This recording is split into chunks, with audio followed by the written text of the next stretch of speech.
ஆவிகள் பேய்கள் இல்லைன்னு சொல்ல வந்திய இந்த சித்து வேலைகள் செய்யறவங்க, அதாவது பிளாக் மெஜிஷியன்ஸ், அவங்க சாதாரண தெருப்புழுதி மண்ணள்ளி சர்க்கரையாகவும் குங்குமமாகவும் ஆக்குறாங்க, நல்ல தண்ணியா உப்பு தண்ணியாகவும் உப்பு தண்ணி நல்ல தண்ணியாக ஆக்குறாங்க. இதுக்கு சராசரி மனிதர்களோட அவங்களுக்கு ஏதோ ஒரு விசேஷமான சக்தி இருக்குங்கிறாங்க. அந்த சக்திக்கு பெயர் என்ன? அதாவது இந்த பேய் இல்லைன்னு சொல்லியாச்சு. அந்த பிளாக் மேஜிக் சொல்லி சூனியம், பில்லி சூனியம், மாயம், மந்திரம் சொல்றாங்கல்ல, அதான் பிளாக் மேஜிக்ங்கிறது. அந்த பிளாக் மேஜிக் சொல்றாங்கல்ல, அதுல சில வித்தைகள்லாம் சித்து வேலையெல்லாம், சித்துன்னு சொல்லுவாங்க, சித்து வேலைகள்னு சொல்றாங்க இல்லையா? இந்த சித்து வேலைகள்லாம் செஞ்சு காட்டுறாங்களே, அது எந்த சக்தியால் நடக்கிறது அப்படின்னு கேட்கறாங்க. அதுக்கு சில உதாரணத்தையும் சொல்றாங்க. என்ன உதாரணம் சொல்றாங்க?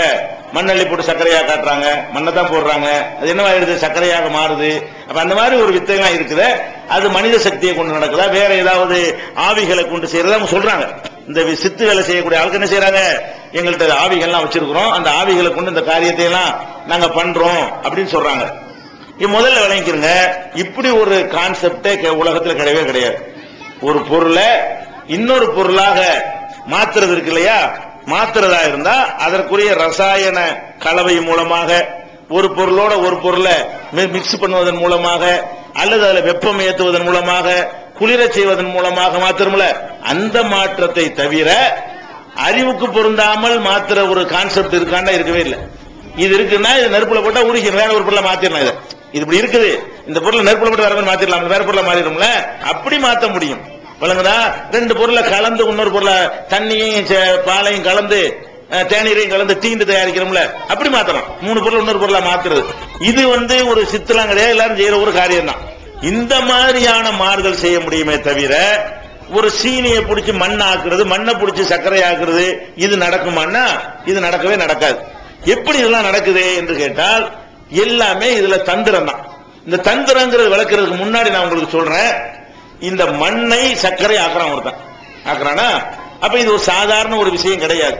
இந்த மண்ணை சர்க்கரையாக்குற ஒரு விஷயம் ஒருத்தன் இருந்தா, அவன் நம்ம ஆரூரான், பாரிஸ் சர்க்கரை ஆலையெல்லாம் இருக்க, அவனை எல்லாம் மேல கோடீஸ்வரன் ஆக்கியிருக்கலாம்.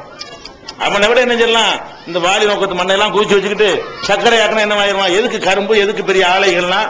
இந்த ஆரூரான் சர்க்கரை ஆலை, அப்புறமேலே பாரிஸ் சர்க்கரை ஆலை, இது எத்தனை சர்க்கரை ஆலை வச்சு எவ்வளவு கஷ்டப்பட்டு சீனி தயாரிக்கிறோம், அது தேவையா? அவன் நம்மள்ட்ட 1,000 ரூபாய் கேட்கறான். அவன்கிட்ட அந்த மாதிரியான ஒண்ணு இருந்தா, மண்ணை சர்க்கரை ஆக்குற உங்கள்கிட்ட 5 ரூபாய் கேட்கறான், அவன் பேப்பர் ரூபாய்ட்டு போயிட வேண்டியதானே? நீங்க என்ன பார்க்கணும், அது எப்படி செய்யறாங்க ரெண்டாவது சொல்றேன். முதல்ல நம்ம திங்க் பண்ணி பார்க்கணும். இவன்கிட்ட இது இருக்குமானால் நம்மிடத்தில் அவன் கேட்பானா? நம்மகிட்ட தேவையாவானா? 5 போடு 100 போடு கேட்பானா? அவனுக்கு இப்படியான ஒரு ஆற்றல் இருக்குமே. ஆனால் பேப்பர் எல்லாம் 100 ரூபாய் ஆக்கிடலாமே, பேப்பர் எல்லாம் 1000 ரூபாய் நோட் ஆக்கிடலாமே, அரை மணி நேரத்தில் கோடீஸ்வரன் ஆகிடலாமே. ஒரு பேப்பர் கட்ட அடிக்க வச்சு அப்படி 1000 ரூபாய் நோட் ஆக்கிட்டா வாலி நோக்கத்தை விலைக்கு வாங்கிடலாமா? இல்ல வாலி நோக்கம் எது? புது வளசையா? புது வளசையை விலைக்கு வாங்கிடலாமா? இல்லையா, விலைக்கு வாங்கிடலாம்.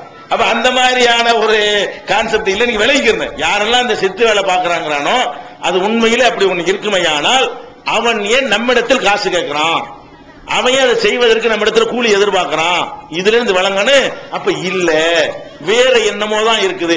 என்னன்னு வழங்காட்டாலும் சரி, உங்களுக்கு என்னன்னு வழங்காட்டாலும் சரி, என்ன விளைவிக்கிறேன், வேற என்னமோ ஒரு டெக்னிக் தந்திரம் பண்றான். என்ன தந்திரம்? அந்த காலத்துல, ஆரம்ப காலத்துலங்க, ஆரம்ப இந்த மேஜிக் இதெல்லாம் வராத கால, சாதாரண காலத்துல என்ன செய்வாங்கன்னா, வெத்தில இருக்குல்ல, வெத்தில பாக்கு சுண்ணாம்பு சேர்ந்தா என்ன வயிறு? வெத்தில போடுறீங்க, கொஞ்சம் வெத்தில கொஞ்சம் பாக்கு சுண்ணாம்பு போட்டு சேப்ப போயிருமா இல்லையா? இதை வச்சு ஏமாத்திருக்காங்க அந்த காலத்துல. அந்த வெத்தில பாக்கு மக்களுக்கு அறிமுகமாகாத காலத்துல, பார் முதல்ல சுண்ணாம்பு பாக்க வயல போட்டுக்க வேண்டியது. வெத்தில பச்சையா இருக்குமா, பச்சையா இருக்க பாத்துக்கிட்டியா, இதை பார் ரத்தமாக்குறேன்னு சொல்லி கடிப்பான். வெத்தில அந்த மக்கள்கிட்ட அறிமுகம் இல்லாத காலம். அடிச்சு வச்சு துப்பம் சிவப்பா வருமா, இந்த மாதிரி ரத்தம் கேட்க வச்சிருவான், 100 ரூபாய் கொடு. நீ ஏதாவது சொல்ல கேட்கலன்னு சொன்ன என்ன வைக்கிறேன், ரத்தம் கேட்க வச்சிருவேன் அப்படின்னு சொல்லுவாங்க. அப்ப இது உண்மையில இப்ப ஏமாத்த முடியாது. வெத்திலை பத்தீங்க, வெத்திலை விஷயம் தெரிஞ்சு போச்சு. இப்ப வெத்தில தெரிஞ்சு போனதுனால வெத்தில ஏமாத்த முடியும், எல்லாரும் போடக்கூடிய ஒரு பொருளா மாறிட்டதுனால இது ஒரு ரசாயன மாற்றம். 3 பொருள் சேரும்போது என்ன செய்யும், அதுக்குரிய சில மாற்றங்கள் ஏற்படும். இது இத கூட பிளாக் மேஜிக் ஏமாத்திருக்காங்க ஒரு காலத்துல. இதெல்லாம் சித்து வேலை, இதெல்லாம் பெரிய அதிசயம் ஏமாத்தி ரத்தம் கேட்க வைக்கணும்னு சொல்லி ஏமாத்தி பணம் பறிச்சிருக்காங்க. அதே மாதிரி ஒரு எலுமிச்சம்பழம் இருக்கு, எலுமிச்சம்பழத்தை கத்தினால அறுப்பாங்க, அப்படி ரத்தம் ஊத்தும். எலுமிச்சம்பழம் இருக்கும், கத்தியினால அறுப்பாங்க, என்ன செய்யும், அப்படி ஊத்துனா சிவப்பு கடை ரத்தமா ஊத்தும். என்ன பண்ணுவீங்க, ரத்தமா தான் பயந்துருவோமே, என்ன பத்தியா குடல் வெந்துருவேன், குடல் அறுத்துருவேன், என்ன செய்ய 500 ரூபாய் கொடு, என்ன கொடுத்துருமா இல்லையா? இது ஒரு கெமிக்கல் தான். என்ன செய்யணும், நீங்க இந்த மாதிரி டெஸ்ட் பண்றதா இருந்தா நீங்களே எலுமிச்சம்பழத்தை நீங்களே கத்தியும் கொடுத்து பாடுறான்னு சொல்லணும். என்ன செய்யணும், எலுமிச்சம்பழத்தை ரத்தமாக்குனீங்களா, இந்த எலுமிச்சம்பழம், இந்த எங்க வீட்டு கத்தி இப்பாரு, அடுத்த ரத்தம் வராது. அப்ப நீங்க என்ன வழங்கனே, உனக்கு எலுமிச்சம்பழத்தில் என்ன பண்ணி வச்சிருக்கிறான், இல்ல கத்தியில என்ன பண்ணிருக்கிறான், வாரி வழங்குதா இல்லையா? அவன் வச்சுக்கிற கத்தியை கொண்டு அறுத்தா தான் ரத்தம் வரும், ரத்தமாகுமே தவிர நீங்க வச்சுக்கிற கத்தியை கொண்டு அறுத்தா அது ஆகாது. என்னன்னு கேட்டா, அந்த துத்தன மயில் துத்தம்னு ஒண்ணு இருக்குது, ப்ளூ கலரா இருக்கு, இந்த பசையெல்லாம் காய்ச்சி அதுல போடுவாங்க பூச்சிலாம் வராம இருக்கிறதுக்காக வேண்டி. இந்த மயில் துத்தத்தை கரைச்சி அதை கத்தியில அப்படி முக்கி அந்த கத்தியை பிளர்ல காய வச்சுட்டீங்கன்னு சொன்னா அதுவும் எலுமிச்சம்பழமும் ஆனால் சேப்ப போயிடும். இந்த மயில் துத்தமும் அந்த எலுமிச்சம்பழமும் சாரும் சேர்ந்து என்ன மாதிரி சிகப்பாய்க்கணும். அந்த கத்தியில ஏற்கனவே தடவை வச்சிருப்பான், பிளேடோ கத்தி என்ன செய்வான், நல்லா மயில் துத்துல போட்டு போட்டு காய வச்சு வச்சிருப்பான். அந்த கத்தி பூரா மயில் துத்தம் இருக்கும், பழங்கதா காஞ்சி போயிருக்கும். எலுமிச்சம்பழத்தை வச்சவன என்ன ஆயிரும், அப்படி ரெண்டு சேர்ந்து ரத்த கலர் அப்படி சிகப்பா கொட்ட ஆரம்பிச்சிடும். பாக்குறவன் என்ன செய்வான், ரத்தம் பெரிய சக்தி இருக்கு உனக்கு.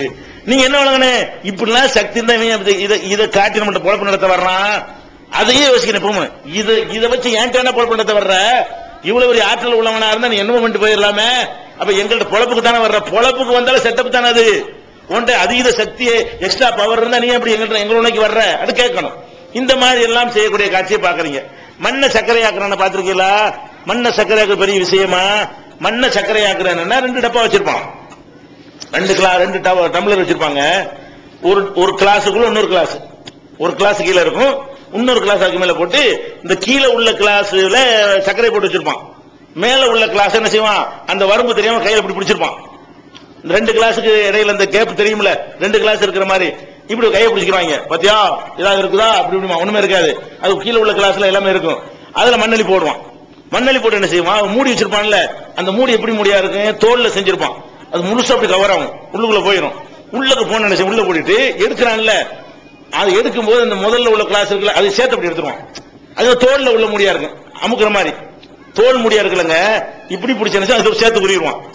இந்த இடத்துல இப்படி இருக்குல்ல, எடுக்குமா என்ன செய்வான், இதோட சேர்த்து உரிடுவான். அது பெரிய முடியா இருக்குல்ல, உள்ள போன தெரியாது உங்களுக்கு, அப்படி இருந்து வச்சிருவான்.